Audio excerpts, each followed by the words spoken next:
আসসালামু আলাইকুম। সম্মানিত রোজাদার ভাই ও বোনেরা, সকলের প্রতি আন্তরিক মোবারকবাদ। আজকে পবিত্র মাহে রমজানের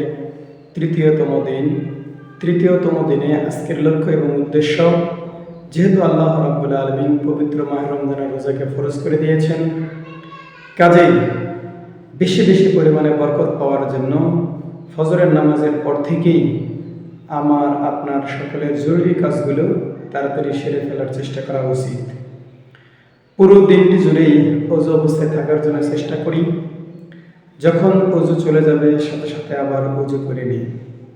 নিশ্চয়ই যারা প্রতিনিয়ত আল্লাহর কাছে ক্ষমা চায়, অপবিত্রতা থেকে বেঁচে থাকে, আল্লাহ তাআলা তাদেরকে অবশ্যই পছন্দ করেন। সম্মানিত উপস্থিতি, আল্লাহ রাব্বুল আলামিন পবিত্র মাহে রমজানের তৃতীয় দিনে এমন একটা নিয়ত করি যে আজকে আমরা নতুন কি শিখলাম। সবার সাথে আমি কি হাসি মুখে কথা বলেছি? সকলেই আমার প্রতি কি সন্তুষ্ট? ইসলামের পথে কাউকে আহ্বান আমি কি করেছি? পিতামাতার সাথে ভালো আচরণ কি করেছি? আজকে আসলে কি দান করেছি মন থেকে? আজকের দিনের সেরা কাজটি আমার কি ছিল? আমি কাউকে কি সাহায্য করছি? আজকে কি কাউকে সঙ্গে নিয়ে ইফতার করার জন্য চেষ্টা করেছি বা করবো এরকম নিয়ত করেছি? আল্লাহকে স্মরণ রেখে প্রতিটি কাজ করার জন্য আমি কি চেষ্টা করেছি? ভুলের জন্য আমি কি আল্লাহর কাছে ক্ষমা প্রার্থনা করেছি, যে কারণে আল্লাহ রাব্বুল আলামিন আমাকে ক্ষমা করে দেবেন? সম্মানিত উপস্থিতি, আমরা ইফতার করব শুধু খেজুর অথবা শুধু পানি দিয়ে হলেও যেন আমরা করতে পারি। মাগরিবের নামাজ পড়ে এসে রাতের কিছু খাবার আমরা খেতে পারি।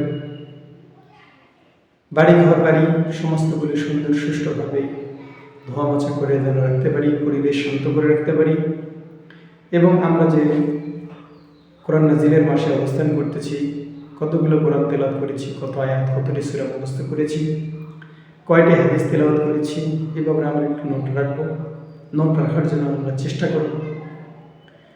পরিবারের জন্য ভরণ পোষণের ভালো খাবারের ব্যবস্থা কি করতে পেরেছি, এই ব্যাপারে আমাদের একটু চিন্তা ভাবনা নেওয়া দরকার। একটি করে আমাদের মাস থেকে 2টি রোজা চলে গেছে, আজকে 3 নাম্বার। এই রোজাগুলো আল্লাহর কাছে কবুল হচ্ছে কি না, আমরা গভীর রজনীতে উঠে তাহাজ্জুদ নামাজের পরে আল্লাহর কাছে একটু ফরিয়াদ জানাবো। আল্লাহ রাব্বুল আলামিন আমাদের সবাইকে আল্লাহ তাআলার হুকুম আহকামগুলো জানা এবং মানা, সেই মোতাবেক জীবন পরিচালনা করার তৌফিক দান করেন। আমরা সকলে বলি আল্লাহুম্মা আমিন। আসসালামু আলাইকুম ওয়া রাহমাতুল্লাহি ওয়া বারাকাতুহু।